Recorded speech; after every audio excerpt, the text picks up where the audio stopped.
Саламатсыздар ма Кентау гуманитарлық техникалық колледжінің студенттері.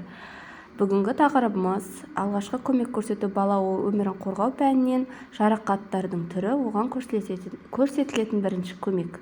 Мақсаты: балалар жарақат алған кезде көрсетілетін алғашқы көмектің негізгі әдіс-тәсілдерімен таныстыру, балалармен алғашқы медициналық көмектің практикалық дағдысын қалыптастыру, балаларды достыққа, адамгершілікке, біріне-бірі көмек беруге тәрбиелеу. Алғашқы көмек дегеніміз зардап шеккен адамның жарақатын асқындырмай, оған әртүрлі медициналық көмек шараларын дұрыс көрсетіп, оның өмірін сақтап қалуға бағытталған іс-әрекет. Сондықтан да жарақаттанған адамның өмірі мен патологиялық процестердің одан арғы салдары көбінесе апат болған жердегі алғашқы көмектің көрсетілген уақыты мен оның сапасына тығыз байланысты болып келеді. Жалпы айтқанда, бүгінгі видео сабағымыз алғашқы көмек көрсетудің принциптері мен оған оқыс жағдайда зардап шеккендерге алғашқы көмек көрсетудің жолдарымен танысамыз. Көп жағдайда зардап шегушінің толық жазылып кетуі мен өмір бойы мүгедек болып қалмауы осы алғашқы көмекке байланысты. Дер кезінде көмекті дұрыс көрсетіп, әрекет етуден қорықпаңыз. Сіз әншейін көмекке шақырып, айғайлаған болсаңыз да, осының өзі сіздің үлесіңіз. Бүгінгі сабағымыз жарақат алған кезде дұрыс көмектесу және оны дұрыс қолдана білу. Бүгінгі сабағымызды видеороликті көру әрі қарай түсініп аламыз деген ойдамын.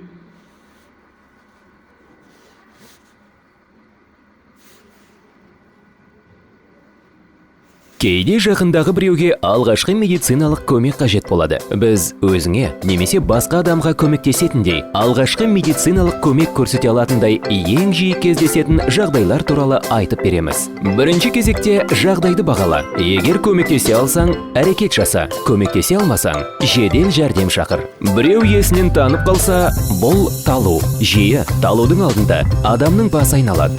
Біріншіден, адамды жатқызып, оның аяқтарын көтеру немесе басын төмен түсіріп отырғызу, тар киімнен босату, таза ауаның келуін қамтамасыз ету, беті мен кеудесіне суық сумен себу, мұрнына мүсәтір спирті бар тығынды иіскету керек.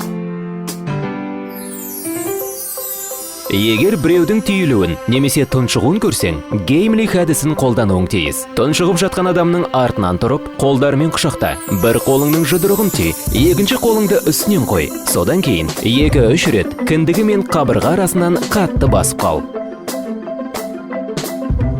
Кішігірім сызат, жара, тілік, сүйел немесе жарылу пайда болды ма? Бірінші кезекте жараны ағын сумен жуып, қол астыңызда дәрі қобдишасы болса, жараны сутек тотығымен емдеп, тұмдап, құрғатып, таңғыш тартып таста.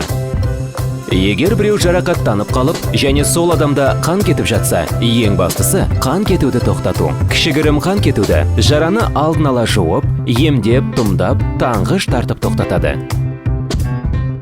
Қатты қан кетуді бұрау салып тоқтатуға болады. Бұрау ретінде кез келген жұмсақ затты алуға болады. Күре тамыр зақымдалса, қан кеткен орынның үстінен салады. Немесе көк тамыр зақымдалса, қан кеткен орынның астынан салынады. Бұрау таяқ көмегімен қан тоқталғанша тартып байланады. Содан кейін аяқ қолда қанның келуінсіз қалдырмау үшін бұрауды кішкене қан кеткенше босату керек. Есіңде болсын, жараға қолмен тиіспейміз. Жарадан ештеңені алмаймыз. Сіңіп кеткен тыңғышты шешпейміз. Егер біреуде сынық болса, дененің сынған жерін қатты затпен бекіту керек. Мысалы, сынған аяқ қолдың екі жағынан таяқпен бекітіледі. Сүйекті түземе, сол қалпынша бекіт. Егер жарадан сүйектің сынықтары шығып тұрса, бұл ашық сынық. Бұл жағдайда сынық орнын бекітеміз де шұғыл жедел жәрдем шақырамыз.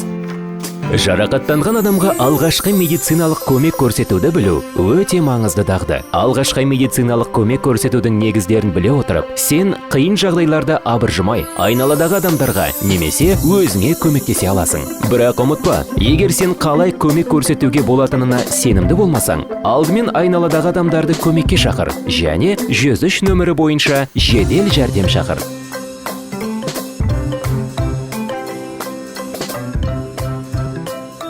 Назарларыңызға рахмет. Бүгінгі сабақ түсінікті деп ойлаймын.